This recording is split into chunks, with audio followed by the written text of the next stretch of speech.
आज के वीडियो में रीतिकाल से महत्वपूर्ण 50 MCQ प्रश्नों का अध्ययन करेंगे। पहला प्रश्न है, रीतिकाल का नामकरण और विद्वान का सही समूह कौन सा है?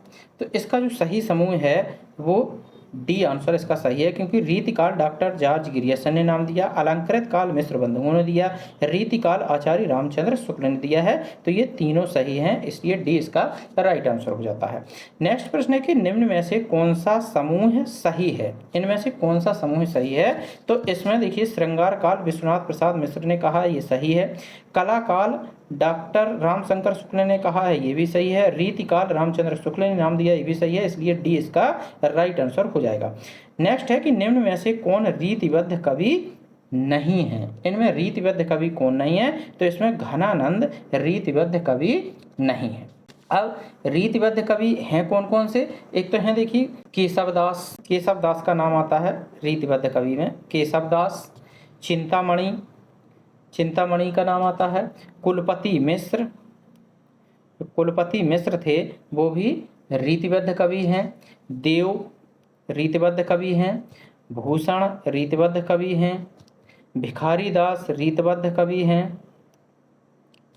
पद्माकर रीतिबद्ध कवि हैं, जो पद्माकर कवि हैं वो भी रीतिबद्ध कवि हैं। और मतीराम भी रीतिबद्ध कवि हैं।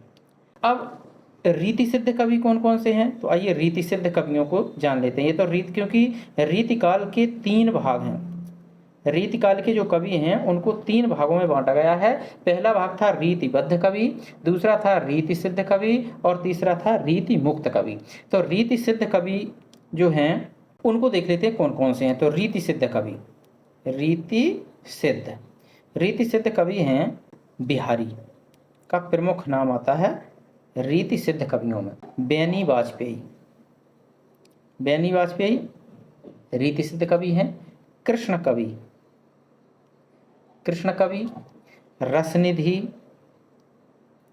ये भी रीति सिद्ध कवि हैं। सेनापति भी रीति सिद्ध कवि है। वृंद और विक्रमादित्य, ये कुछ कवि हैं जो रीति सिद्ध कवि हैं। अब रीति मुक्त कवियों की यदि बात करें तो रीति मुक्त कवि हैं, आइए जान लेते हैं उनको। रीति मुक्त कवि कौन कौन से हैं? तो रीति मुक्त कवि सर्वप्रथम जो नाम आता है वो कवि आलम का आता है। आलम रीति मुक्त कवि हैं। बोधा रीति मुक्त कवि हैं, आलम बोधा के नाम से जाने जाते हैं ये। घनानंद रीति मुक्त कवि हैं। ठाकुर रीति मुक्त कवि हैं। और द्विजदेव, ये रीति मुक्त कवि के नाम से जाने जाते हैं। नेक्स्ट प्रश्न है कि निम्न में से रीति सिद्ध कवि कौन है? इसमें से रीति सिद्ध कवि कौन है? तो रीति सिद्ध कवि बिहारी लाल जी हैं। और ये जसवंत देव और पद्माकर ये रीतिबद्ध कवि हैं, ये रीतिबद्ध कवि कहलाते हैं। नेक्स्ट है कि रामचंद्र शुक्ल ने रीतिकाल का प्रवर्तक किसे माना है? तो रामचंद्र शुक्ल ने रीतिकाल का प्रवर्तक माना है वो चिंतामणि को माना है। नेक्स्ट है, निम्न में से कौन सी रचना मतीराम की नहीं है? तो इसमें जो भाषा भूषण रचना है ये मतीराम की नहीं है। बाकी फूलमंजरी, रसराज और ललित ललाम ये तीनों मतीराम की रचना है, जबकि भाषा भूषण जो रचना है वो जसवंत सिंह की रचना है। नेक्स्ट है कि देव की रचना नहीं है। इनमें से देव की रचना कौन सी नहीं है? तो अलंकार पंचासिका ये देव की रचना नहीं है, ये रचना है मतीराम की। ये रचना मतीराम की है। बाकी ये तीनों रचनाएं भाव विलास, भवानी विलास और देव माया प्रपंच ये देव की रचनाएं हैं। नेक्स्ट है कि भूषण के उद्गार सारी जनता की हृदय की संपत्ति हुए कथन है, ये कथन किसका है? तो ये कथन है हजारी प्रसाद द्विवेदी जी का, 20 का राइट आंसर है। नेक्स्ट है कि कृपा राम की रचना कौन सी है? तो कृपा राम की रचना इसमें हित तरंगिणी है। और जो रस रहस्य है ये कुलपति मिश्र की ये रचना है। नेक्स्ट है, प्रेम मार्ग का ऐसा प्रवीण और धीर पथिक तथा जबादानी का ऐसा दावा रखने वाला ब्रज भाषा का दूसरा कवि नहीं हुआ, ये किसने कहा था? तो ये कहा था रामचंद्र शुक्ल जी ने। ये इसका राइट आंसर है। निम्न कवियों का सही क्रम कौन सा है? कवियों का सही क्रम बताना है कि कौन सा है। तो इसका जो राइट आंसर है वो डी हो जाएगा। चिंतामणि, चिंतामणि 1600, मतीराम 1604, भूषण 1613, इनका समय रहा है। जसवंत सिंह 1626। ये सही क्रम है कवियों का 1626। नेक्स्ट है कि निम्न कवियों का जन्म वर्ष के अनुसार सही क्रम बताना है। तो इसमें सही क्रम है बिहारी, देव, घनानंद और पद्माकर। डी इसका राइट आंसर है, क्योंकि बिहारी का जो समय रहा है वो रहा है 1595। 1595 बिहारी का समय रहा है। देव 1673, घनानंद 1689 और पद्माकर 1753। जो पद्माकर हैं वो उनका जन्म रहा है 1753। ये जन्म के अनुसार, जन्म वर्ष के अनुसार इनका सही क्रम है, बढ़ता हुआ क्रम।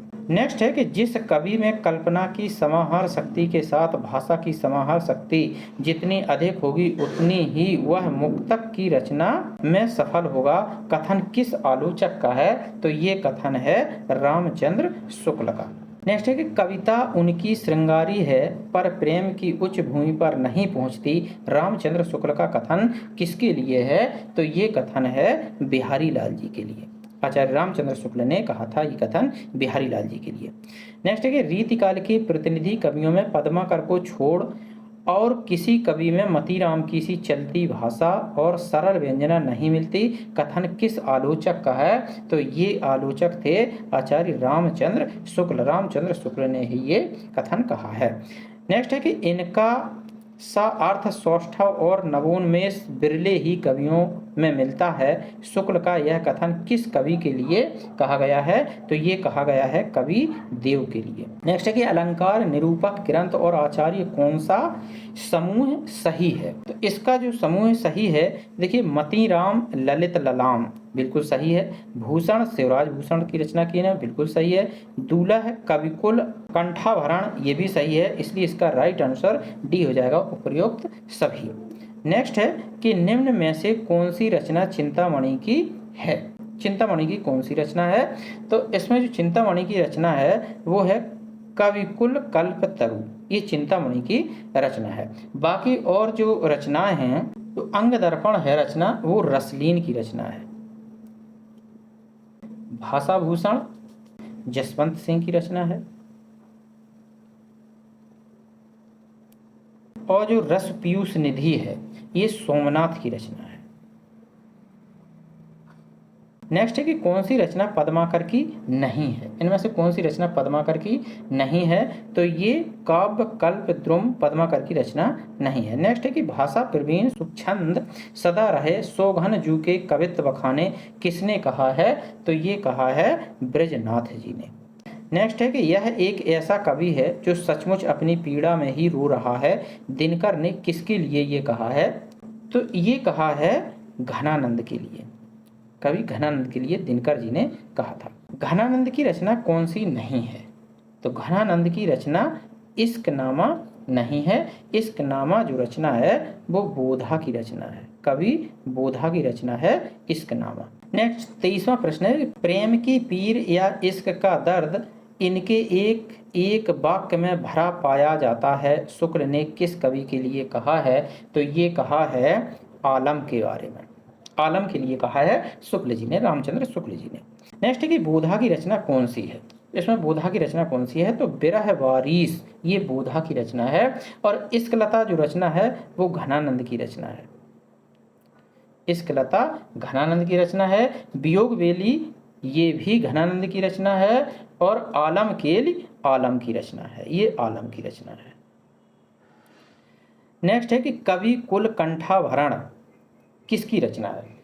तो कवि कुल कंठाभरण जो रचना है वो है दूल्ह की रचना। नेक्स्ट है कि समुझे कविता घन आनंद की ही आँखें नेह की पीर तकी किसकी पंक्ति है? तो ये पंक्ति है ब्रजनाथ की। नेक्स्ट है कि कौन सी पंक्ति और कवि सुमेलित नहीं है? तो इसमें कौन सा सुमेलित नहीं है? रीति सुभाष कवित की वर्णत बुध अनुसार चिंतामणि। कुंदन को रंग फीको लगे झलके अति आंगन चारु गोराई मतीराम की। शासन ही में समीर गयो अब आंसुन ही सब नीर गयो हरि देव की। उपयुक्त सभी। तो इसका राइट आंसर डी है, ये नहीं शब्द गलत हो गया। कौन सी पंक्ति और कवि सुमेलित हैं? तो ये सभी सुमेलित हैं। उपयुक्त सभी इसका राइट आंसर है। नेक्स्ट है, कौन सी पंक्ति भूषण की नहीं है? तो इसमें ब्रज भाषा हेतु ब्रजवास ही ना अनुमानो, ये भूषण की पंक्ति नहीं है, ये पंक्ति है भिखारी दास की। भिखारी दास की ये पंक्ति है। अगला है, कौन सी पंक्ति मतीराम की है? कौन सी पंक्ति मतीराम की है? तो इसमें जो मतीराम की पंक्ति है वो है, को कितिक उपाय करो कहूँ होत है आपनो पियो परायो सी, इसका राइट आंसर है। इसमें जो अविधा उत्तम काव्य है मध्यम लक्षणालीन, ये देव की पंक्ति है। ये पंक्ति देव की है।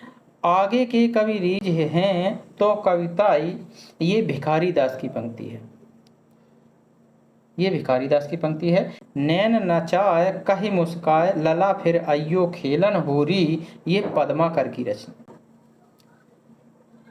ये पद्माकर की पंक्ति है। नेक्स्ट है कि कौन सी पंक्ति बिहारी की नहीं है? इनमें कौन सी पंक्ति बिहारी लाल जी की नहीं है? तो इसमें जो अमी हलाहल मद भरे सेत श्याम रत्नार, ये बिहारी लाल की पंक्ति नहीं है, ये पंक्ति रसलीन की है। रसलीन की ये पंक्ति है। बाकी ये तीनों पंक्तियां बिहारी लाल जी की हैं। नेक्स्ट है कि कौन सी पंक्ति सही सुमेलित है? इनमें से सही सुमेलित कौन सी पंक्ति है?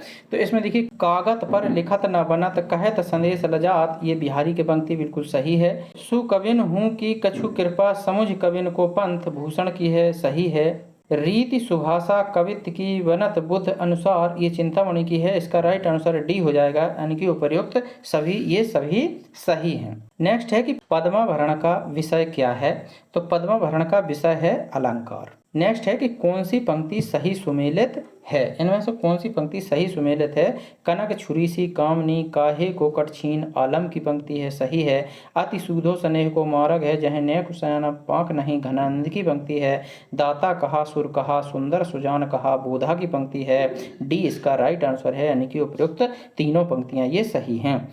नेक्स्ट है कि कौन सी पंक्ति घनानंद की नहीं है? तो इनमें से कटिको कंचन काट विधि कुशन मध्य दर्दीन, ये घनानंद की पंक्ति नहीं है। ये शेख जो कि आलम की प्रेमिका थी, उसके बारे में ये कहा है। कटिको कंचन काट विधि कुचन मध्य दर्दीन, ये आलम की प्रेमिका के लिए कहा है शेख। नेक्स्ट है कि कौन सी पंक्ति आलम की है? इनमें कौन सी पंक्ति आलम की है? तो इसमें डी नंबर की, दाने की ना पानी की ना आवे सुध खाने की, ये पंक्ति आलम की है। शेष तीनों जो पंक्तियां हैं वो बिहारी लाल जी की पंक्तियां हैं। नेक्स्ट है कि कौन सी पंक्ति घनानंद की नहीं है? तो इसमें लोगन कवित की वो खेल करी जानो है, ये घनानंद की पंक्ति नहीं है, ये ठाकुर की पंक्ति है। बाकी ये तीनों पंक्तियां घनानंद की हैं। नेक्स्ट है कि रामचंद्र शुक्ल ने लक्षण ग्रंथ लिखने वाला अंतिम रीतिकालीन कवि किसे माना है? तो इन्होंने माना है पद्माकर जी को। नेक्स्ट है कि शुक्ल ब्रजभाषा श्रृंगारी कवि परंपरा का अंतिम प्रसिद्ध कवि किसे मानते हैं? तो ये मानते हैं द्विजदेव को। नेक्स्ट है कि केशव दास की किस रचना को छंदों का अजायब घर कहा जाता है? तो ये कहा जाता है रामचंद्रिका को, जो कि केशव दास की बहुत ही राम के चरित्र पर आधारित बेहतरीन रचना है। केशव दास की रामचंद्रिका, वो छंदों का अजायब घर कहा है। नेक्स्ट है कि केशव दास की रचनाओं का प्रकाशन वर्ष के अनुसार सही क्रम बताना है। कौन सा सही क्रम है? तो इसका जो सही क्रम है वो ये है, रसिक प्रिया रामचंद्र का, पहले रसिक प्रिया आई, फिर रामचंद्र का, फिर वीर सिंह देवचरित, फिर जहांगीर जसचंद्र का। अब इनकी यदि सनों की बात करें तो जो रसिक प्रिया का समय था वो 1591 था, 1591। रामचंद्रिका को जो समय था वो था 1601। वीर सिंह देवचरित का जो समय था वो था 1607 ईस्वी। जहांगीर जसचंद्रिका का था 1612 ईस्वी। ये रचना काल के प्रकाशन वर्ष के अनुसार ये इसका सी राइट आंसर। नेक्स्ट है कि कौन सी रचना रचनाकार के साथ सही सुमेलित नहीं है। तो इसमें जो इश्कनामा है वो घनानंद की रचना नहीं है। बाकी ये विज्ञान गीता केशवदास की है, इश्कनामा बोधा की है, जगत विनोद ये पद्माकर की है, जबकि इश्कनामा बोधा की रचना है, घनानंद की नहीं है। डी इसका राइट आंसर है। नेक्स्ट है कि केशव को कभी हृदय नहीं मिला किस आलोचक ने कहा है। तो ये कहा था आचार्य रामचंद्र शुक्ल ने। नेक्स्ट है कि भले बुरे सब एक सम जोलों बोलत नाही, जान परत है काग पेग ऋतु बसंत के माही। किस रचना की पंक्ति है। तो ये जो पंक्ति है वो है वृंद सत्संग की पंक्तियां हैं ये, कि भले बुरे सब एक सम जोलों बोलत नाही, मतलब भले बुरे जब तक बोलते नहीं है तब तक पता नहीं चलता। जान पड़ता है काग पे कौआ और कोयल में, जब बसंत की ऋतु आती है तभी पता चलता है कि कौन कौआ है कौन कोयल है, क्योंकि रंग वर्ण एक जैसे हैं दोनों के। नेक्स्ट है कि जान मिले सो जहान मिले, नहीं जान मिले तो जहान कहाँ को। पंक्ति किसकी है। तो ये पंक्ति है बोधा की, कवि बोधा की पंक्ति है। समझे कविता घनानंद की ही आँखें नेह की पीर तकी। पंक्ति किसकी है। तो ये पंक्ति है ब्रजनाथ की। नेक्स्ट है कि रीति काव्य की भूमिका किसकी पुस्तक है। तो रीति काव्य की भूमिका नगेंद्र की पुस्तक है। नेक्स्ट है कि कारी कुर कोकिला कहाँ को बैर काढ़त री, किसकी पंक्ति है। ये पंक्ति है घनानंद जी की। नेक्स्ट है कि यह प्रेम का पंथ कराल महातरवार की धार पे धावनो है, किसकी पंक्ति है। ये पंक्ति थी बोधा की। नेक्स्ट है कि निम्न में से कौन रीति मुक्त कवि नहीं है। तो इसमें जो चिंतामणि है वो रीति मुक्त कवि नहीं है, चिंतामणि रीतिबद्ध कवि है, रीतिबद्ध कवि है चिंतामणि। नेक्स्ट और अंतिम प्रश्न है इस वीडियो का, रचना और प्रकाशन वर्ष का सही समूह कौन सा है। तो इसमें सही समूह ये सभी हैं। रसिक प्रिया 1591, रामचंद्र का 1601, विज्ञान गीता 1610, इसलिए इसका राइट आंसर डी हो जाएगा।